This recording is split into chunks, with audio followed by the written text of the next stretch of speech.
Stop. Stop.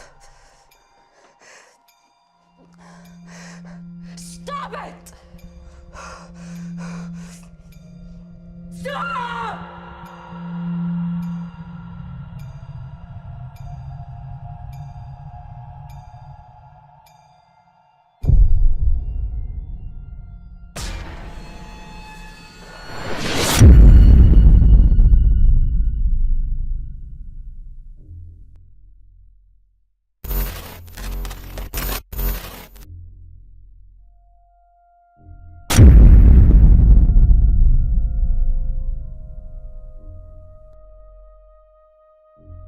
Coming in of a massive grid failure that has taken power out along the East Coast. So far, we have no confirmation on what is causing this devastating outage, but rumors of a cyber attack are already being mentioned by authorities. We now have reports that Texas has also lost its power in what appears to be a cascading domino effect. With as many as 100 million people now affected, authorities in the West are bracing themselves as they fear the blackout will continue to spread. It has been an extraordinary last hour. The entire East Coast went out. Texas followed. Officials confirmed a cyber attack is the most likely cause behind this catastrophic failure. Forgive me, I'm being told right now that Los Angeles, Las Vegas, and San Francisco, they have all gone out as well. It's looking like a total power outage across the entire country. A colossal and history-making blackout, the likes of which we have never seen before.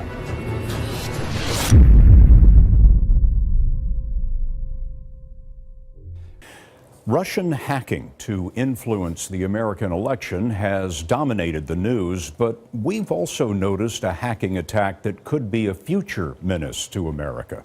Last weekend, parts of the Ukrainian capital, Kiev, went dark. Holly Williams reports that Russia appears to have figured out how to crash a power grid with a click. Nearly 250,000 people lost power in this small Ukrainian city when it was targeted by a suspected Russian attack last December. Vasyl Pemchuk is the electric control centre manager and told us when hackers took over their computers, all his workers could do was film it with their cell phones. It was illogical and chaotic, he told us. It seemed like something in a Hollywood movie. The hackers sent emails with infected attachments to power company employees, stealing their login credentials and then taking control of the grid systems to cut the circuit breakers at nearly 60 substations. What I'm talking about is a cyber attack against infrastructure, a cyber attack that could affect tens of millions of people for a period of months, if not longer. Based on your reporting, it seems clear from your book that the national security officials believe that this is a matter of when and not if. Exactly.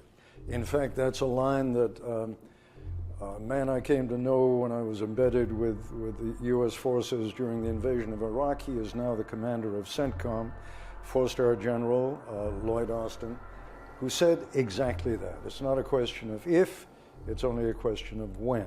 But hackers could launch a similar attack in the US. We can't just look at the Ukraine attack and go, oh, we're safe against that attack. Even if we just lose a portion, right? If we have New York City or Washington, D.C. go down for a day, 2 days, a week, how does life look like at that point? Rob Lee is a former cyber warfare operations officer in the US military and investigated the Ukraine attack. He told us some US electric utilities have weaker security than Ukraine. And the malicious software the hackers used has already been detected in the US. It's very concerning that these same actors, using similar capabilities and tradecraft, are preparing and are getting access to these business networks and getting access to portions of the power grid. But an attack in the US could leave people without electricity for days or even weeks, according to experts, because ironically, Scott, America's advanced automated grid would be much harder to fix. There are some experts who say they're already in. Oh, they are in. They are in. There is no question about it. They're into our grid. They are already in the grid. I was told that by the former chief scientist of NSA. He stated categorically the Russians are in, the Chinese are in. The Iranians may be on the verge of getting in. And then at the bottom of I spoke to the two top officials at FEMA. FEMA is the Federal Emergency Management Agency. It would be their responsibility to deal with the consequences of an attack in the immediate aftermath. The deputy head of FEMA, who is a retired Coast Guard vice admiral, told me that in his opinion, in the event that a city like New York or Manhattan was hit, his response would be to evacuate. I said, evacuate 8 million people? Well, he said, you don't leave me with much of an option. If it happens, you've got to take care of the people, and the only way I can see you could do that would be to evacuate. The next day I spoke to his boss and said, what would you do? Would you evacuate?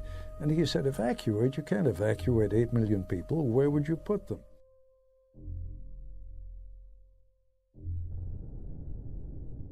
So we turned to Paul Stockton, a former Defense Department official whose duties included cybersecurity. So what does the average family actually need to be doing? Do they need to be, as Ted Koppel has done, stocking up on water and freeze-dried food? I think those are very important measures. Average citizens need to be able to take care of their own families and their own neighborhoods and their own communities, and not assume that Uncle Sam is somehow going to magically bring in the cavalry and rescue them. Are the power companies today prepared to respond to a large-scale cyber attack on the grid? Power companies today are strengthening their ability to respond to an attack and restore power more quickly. Still, Stockton admits their readiness is not where it needs to be, given that the adversary continues to strengthen the sophistication of the weapons that will be used against the United States. Well, a serious warning from top national security experts. They say an electromagnetic pulse attack, also known as an EMP, could be devastating. It could easily damage the country's critical infrastructure, especially the electrical grid.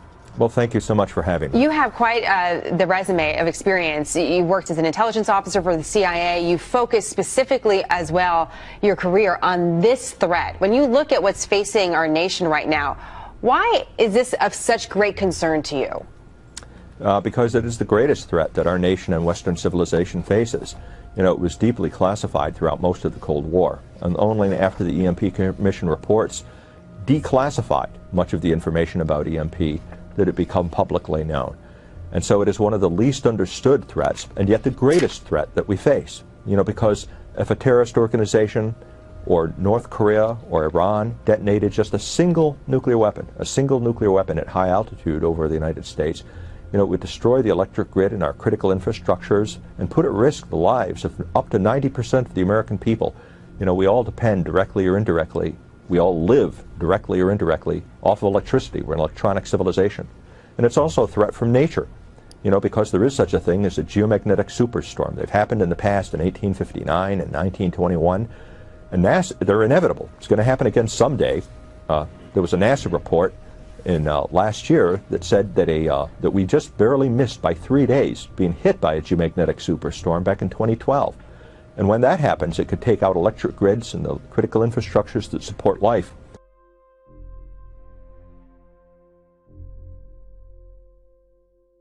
The threat of a terror attack is one that needs to be taken seriously now.